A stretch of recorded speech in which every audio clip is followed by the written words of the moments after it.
Esta aula tem como objetivo contribuir para a compreensão da organização e funcionamento dos conselhos escolares, com destaque para a importância do diálogo na diversidade para a promoção da cidadania. O sentido de participação dos conselheiros escolares visa a valorização da diversidade humana como base indissociável para a construção de uma sociedade democrática. A Constituição Federal de 1988 e a Lei de Diretrizes e Bases da Educação Nacional, LDB, de 1996, são duas referências legais importantes que preconizam o estímulo à gestão democrática do ensino público e ao regime de colaboração entre os entes federados. O município, ao planejar a implantação de conselhos escolares, deverá fazer uma ampla mobilização, conscientizando todos os segmentos sobre o papel do conselho escolar e a sua importância para garantir a gestão democrática. Sugere-se que a regulamentação do funcionamento dos conselhos escolares seja feita por meio de leis. Mas quais as principais atribuições dos conselhos escolares? Elaborar o regimento interno do conselho escolar, que define ações importantes como periodicidade de reuniões e assembleias gerais, substituição de conselheiros, condições e garantia de participação, processo de tomada de decisões, indicação das funções do conselho, dentre outras.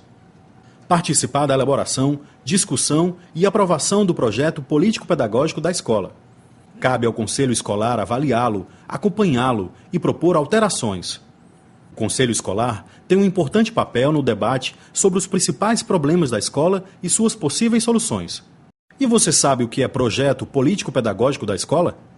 Bom, o projeto político-pedagógico, o chamado PPP, é um documento construído coletivamente que orienta e possibilita a unidade da prática educativa na escola. Essa unidade exige, primeiro, o conhecimento de todo o trabalho que se desenvolve na escola, em suas especificidades e na relação que existe entre as partes. A partir do PPP, o Conselho Escolar acompanha todo o processo, auxiliando na melhoria da educação.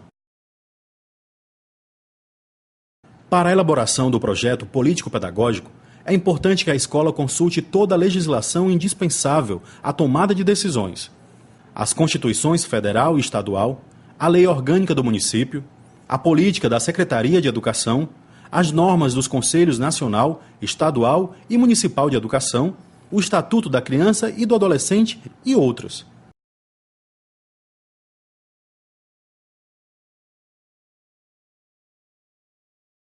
Olá, pessoal!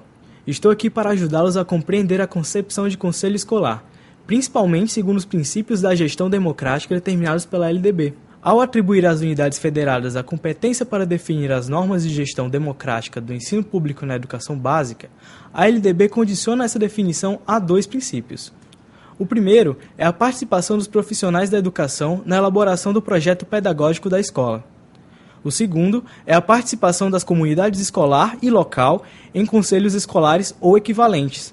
É o que diz o artigo 14 da LDB.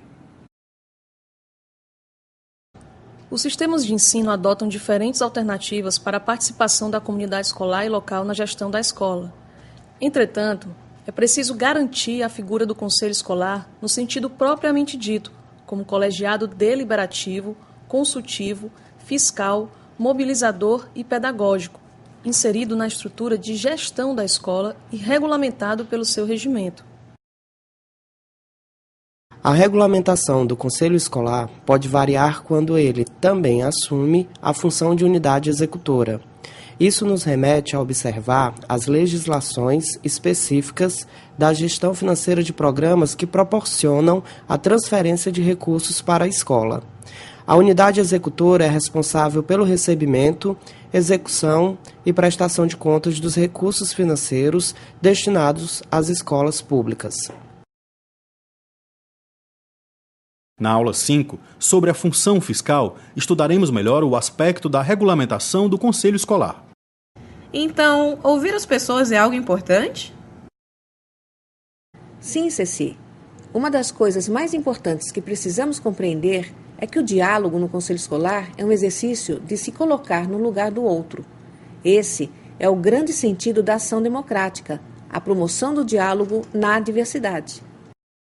Antes, pouco participávamos das decisões que envolviam as práticas educativas no espaço escolar. Agora, nós podemos participar, estudantes, funcionários e a comunidade também. Uma das grandes tarefas que o Conselho Escolar tem é aprender a lidar com o pluralismo e a diversidade cultural, econômica e política dos sujeitos, participantes do processo educacional, somando os esforços de todos em prol da melhoria da qualidade da educação. Bom, o intervalo acabou. Preciso voltar para a sala. Até mais, pessoal. Eu também preciso ir. Vejo vocês depois.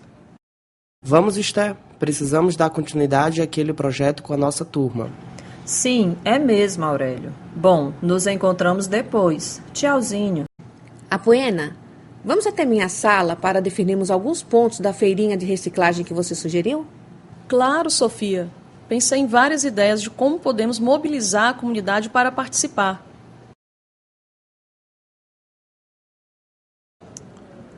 Mas como lidar com as diferenças entre os sujeitos que participam do processo educativo? Olá, Luiz. Você parece tão pensativo. Sim, estou mesmo muito pensativo. E sobre o que você está pensando? Estava aqui refletindo sobre os conflitos e as ideias que marcam o pensamento divergente no conselho escolar.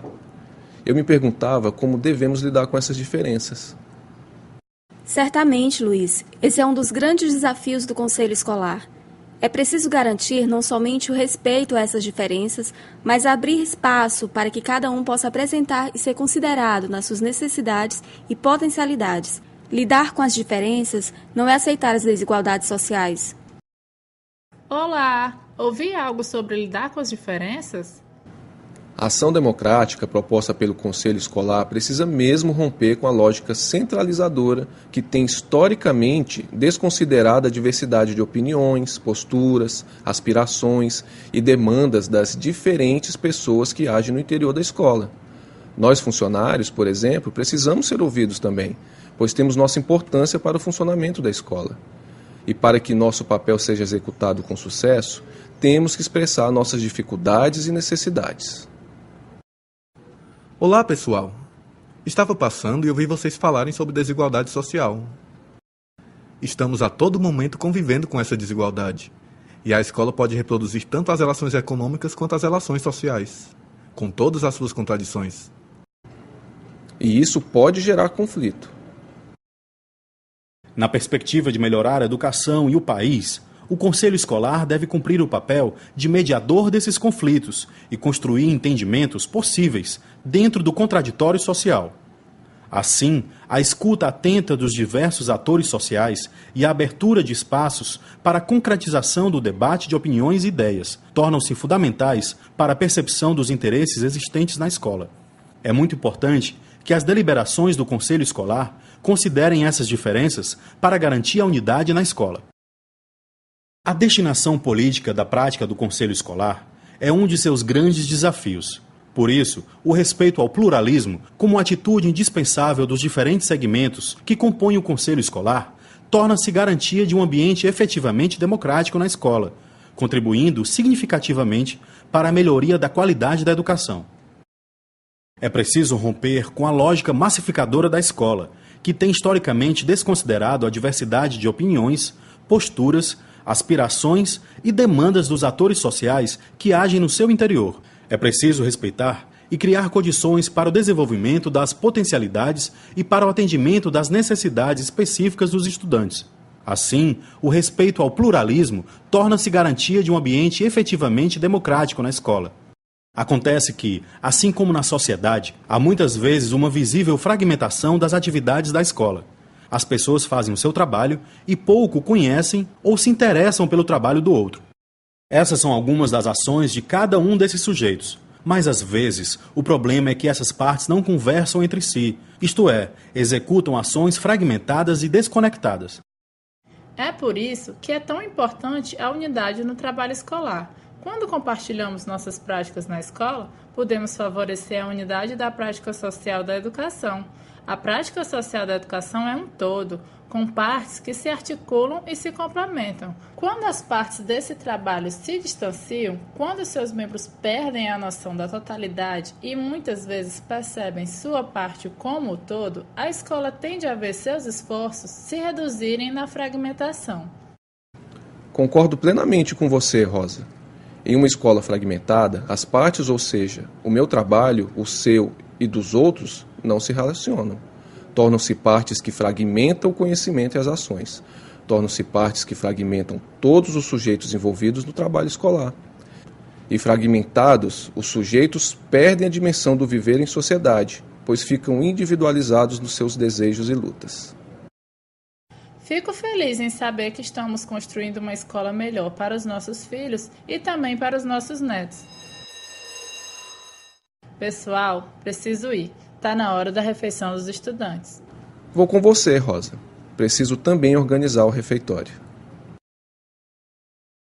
Vamos esperar as crianças saírem da aula? Sim, Holanda. Vamos? O projeto político-pedagógico da escola, como vimos nesta aula, é um documento que orienta a unidade da prática educativa, resgata a unidade do trabalho escolar e garante que não haja uma divisão entre os que planejam e os que executam. Elaborado, executado e avaliado de forma conjunta, tem uma nova lógica.